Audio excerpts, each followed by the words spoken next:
to hate your own kind? Who taught you to hate the race that you belong to? So much so that you don't want to be around each other.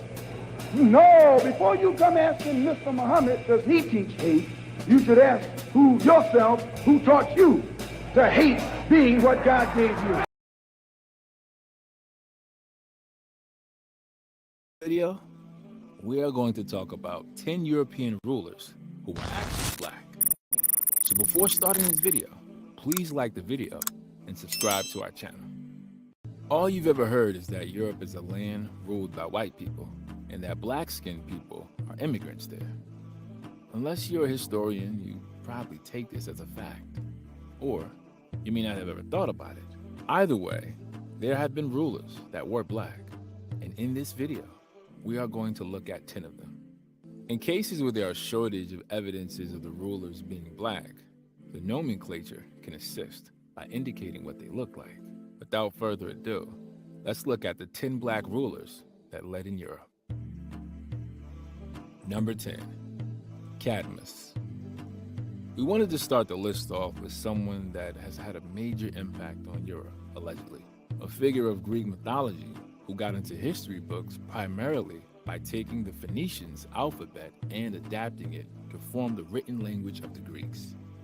He is considered the founder of Thebes, an important city in ancient Greece, probably named after the original city of Thebes in ancient Africa.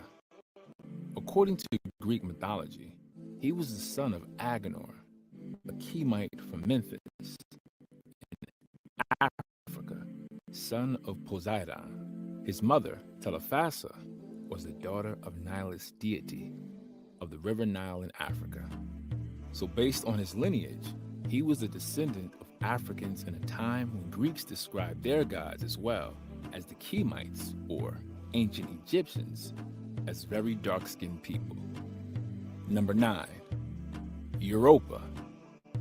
For the next figure, we stay in ancient Greece, and even in Cadmus' family. Europa, who was Cadmus' sister, and one of someone you might have heard of wives, the infamous Zeus. Her blackness is proved through Cadmus' lineage, since they were siblings. She was born in Phoenicia from the same African parents. According to Greek mythology, while in Phoenicia, Zeus saw her.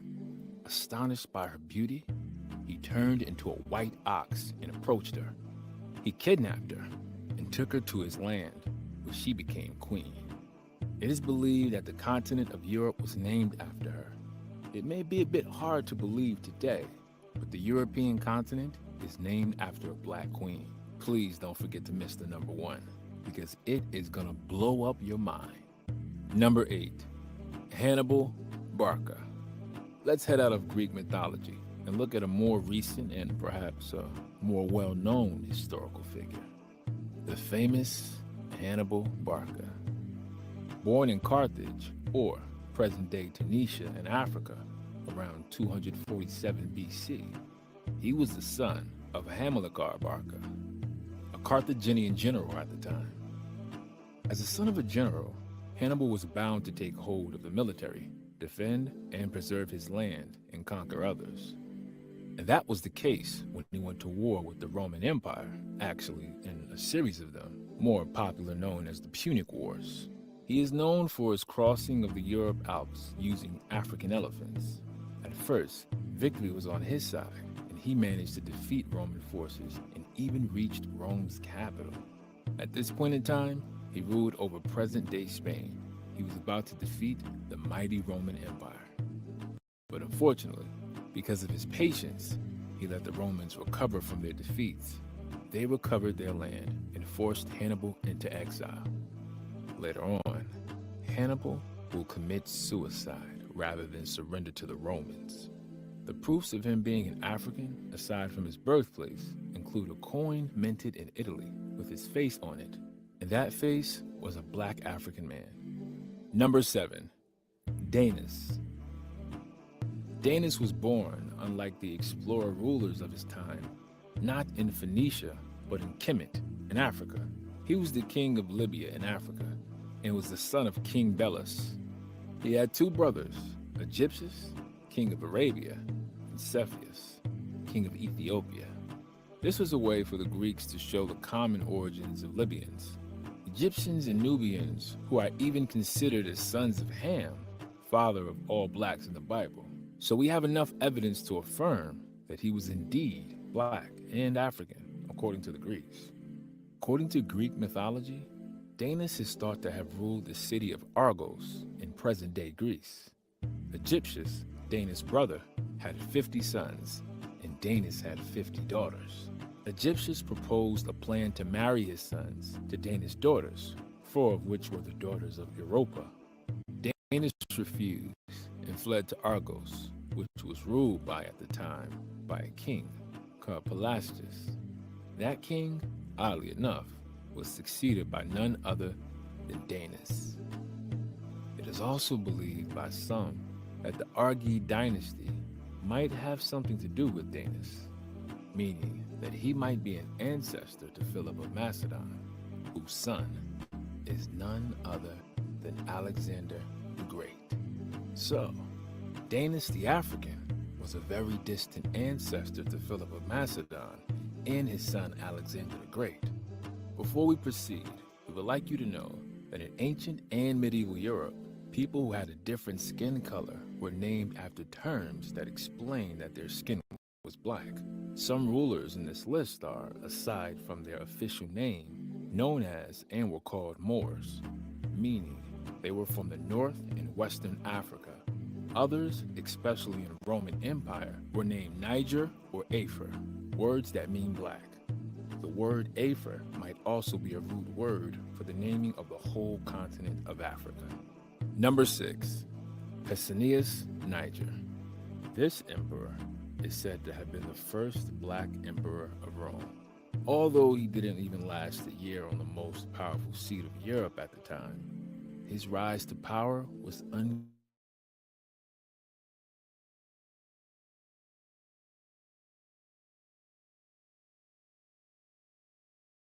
unconventional in its method, succeeded by a man named Pertinax, who was in turn murdered and succeeded by Commodus' close man, Didius Julianus. Pescennius Niger, upon hearing what had happened in Rome, where he was still very popular, managed to take the throne and proclaim himself as emperor.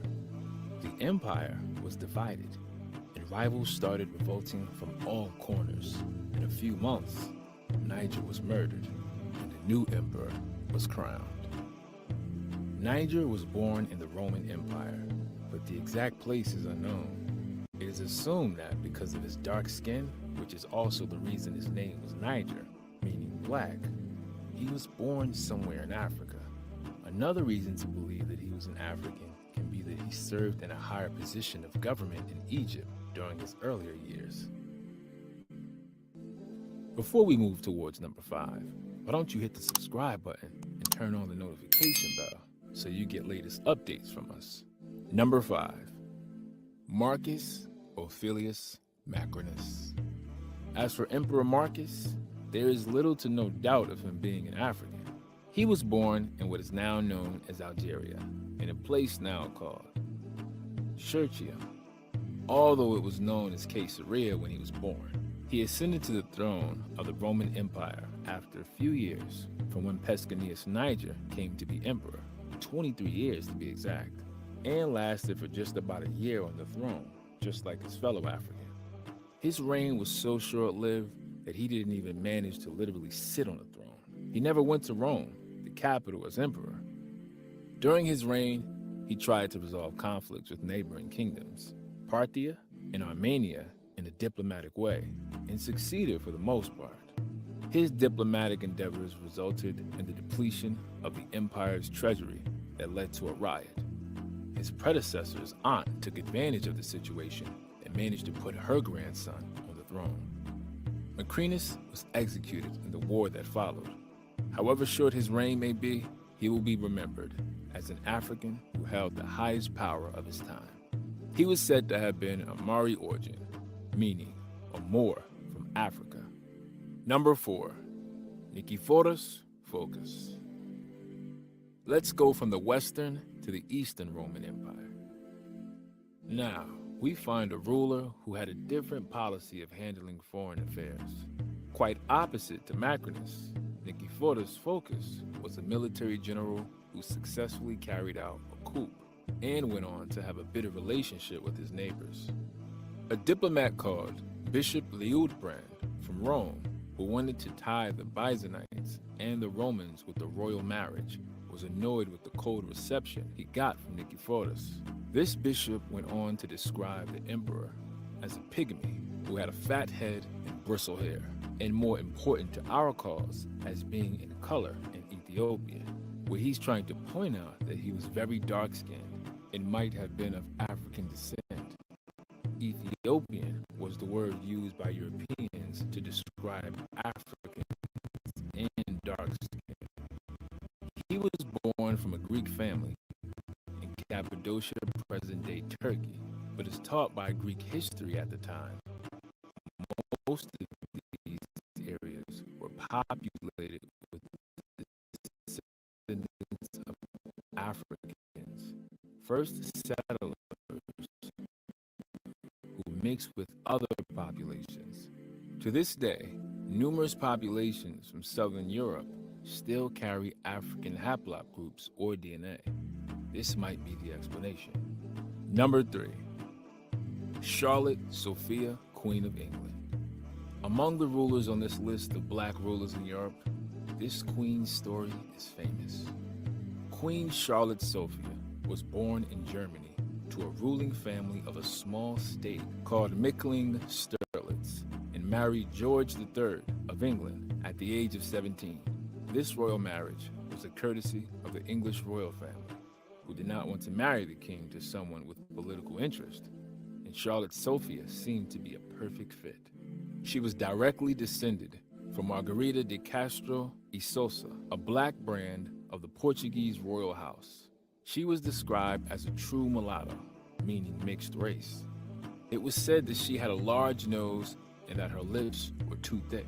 To understand why a woman of mixed race would be in a European royal family, one must know that centuries earlier, Europe had been under control of the Moors, who ruled for many centuries.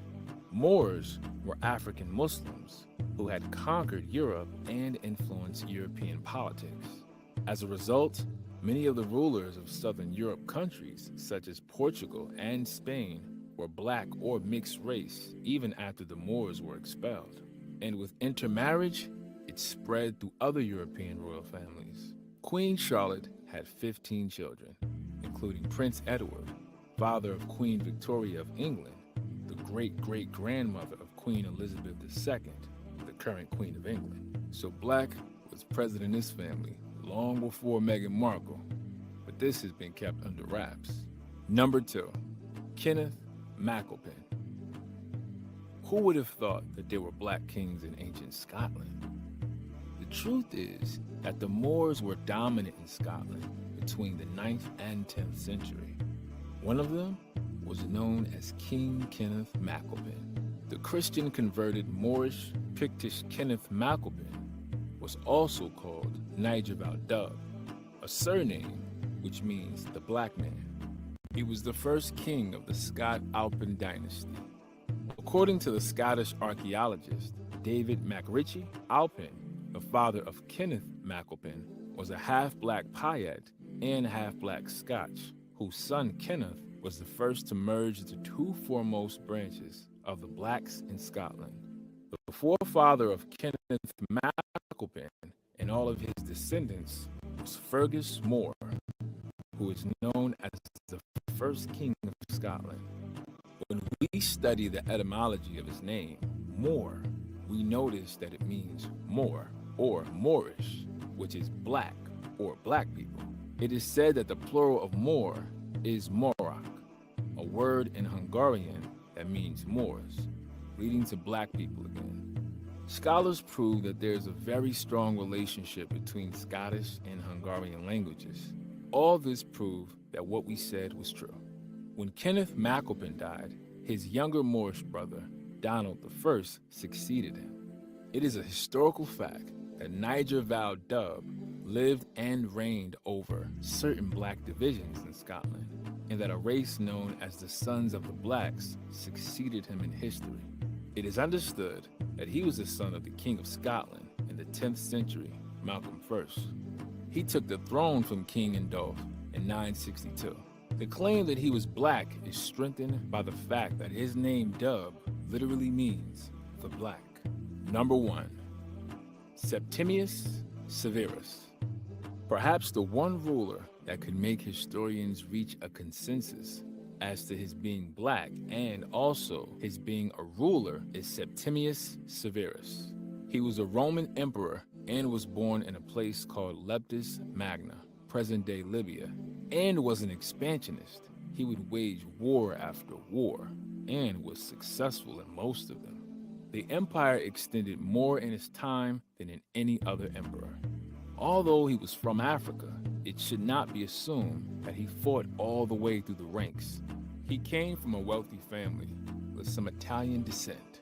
He moved to Rome and was able to enter the senatorial ranks during the time of emperor and philosopher Marcus Aurelius. After that, in a series of battles, he was able to sit on the throne of the Roman Empire. These were the 10 rulers of Europe who were, to some extent, black or African. Some had subtle relations, while others were clearly connected. But throughout history, there must have been other European leaders